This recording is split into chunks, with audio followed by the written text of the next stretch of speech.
Well, folks, this is another day of our Q&A session that, again, I am doing all week because I am out of town.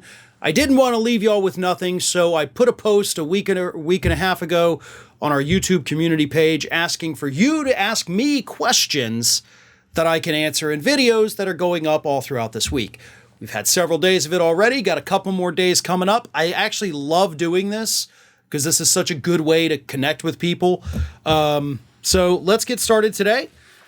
We have a question from, and I know I'm going to mispronounce this. I don't even know if it's supposed to be a name, but Gobiobi5030 says, please provide an overview of the specific proceedings/investigations relating to Santos, the status of each of these investigations, and if it can be predicted when a jury could begin to rule on the individual facts and what the minimum maximum verdicts are to be expected in each case.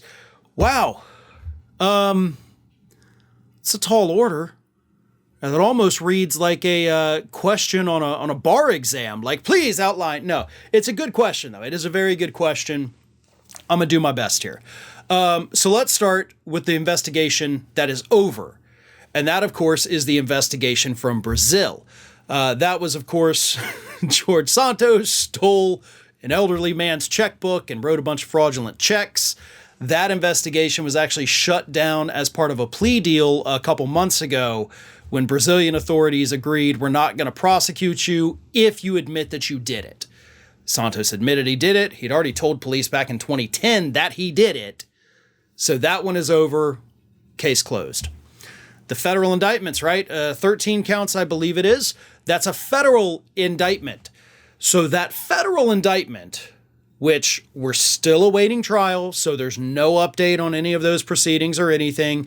It is right now in the, I guess what you would call the discovery phase. So they're sharing the evidence. George Santos is getting his. The prosecution, is getting anything that the defense may have and want to present as evidence. So that's where that one is. We don't know when it's going to take place, at least as of me sitting here talking to you. We don't have a timeline on that yet, but the state of New York does have a law that actually requires prosecution to be ready to go within 90 days. Now, this is a federal case, so I don't know, but it was brought in New York, so I don't know if that statute still applies. I don't think it does, but we could see a trial begin by the end of this year, or it may be pushed into next year, depending on how the discovery process goes. And the federal indictments, by the way, do include a couple of other investigations that had been taking place into Santos. Because you did have the district attorney in Nassau County that was working alongside them. So the state investigations, I do believe those kind of got wrapped up into that federal indictment. Then, of course, you've got the FEC investigation. The FEC investigation is still ongoing. It's investigating Santos for pretty much the same thing as he was indicted for. If he is found guilty of that, it's just a fine. Because campaign finance laws are a joke here in the United States. So if they found he broke the law, he'll pay them money and be on his way. In New York, he could be looking at several decades in jail maximum if he is convicted.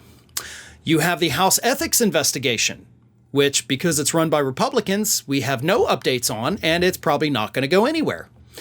And then you've got one that everybody's forgotten about, because it's one that I think could actually result in the longest prison sentence for George Santos, and that, of course, is the Seattle investigation.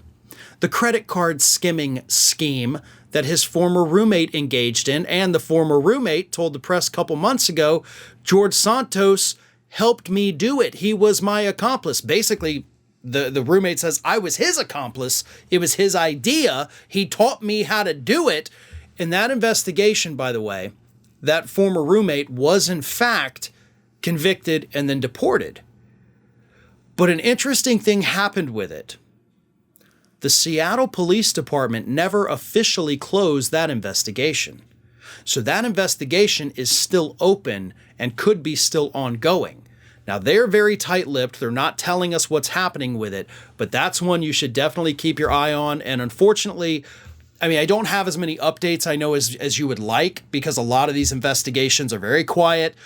Trust me, I've been scouring, I've been looking, trying to find the information. But there's a lot going on, and George Santos could be spending the next several decades behind bars. Hey everyone, this is Aspen. And did you know that for the low cost of $0 per day, you can subscribe to the Fair and Balanced YouTube channel? We also encourage you to like, comment, and share, but again, click that subscribe button and help Aspen not be so grumpy.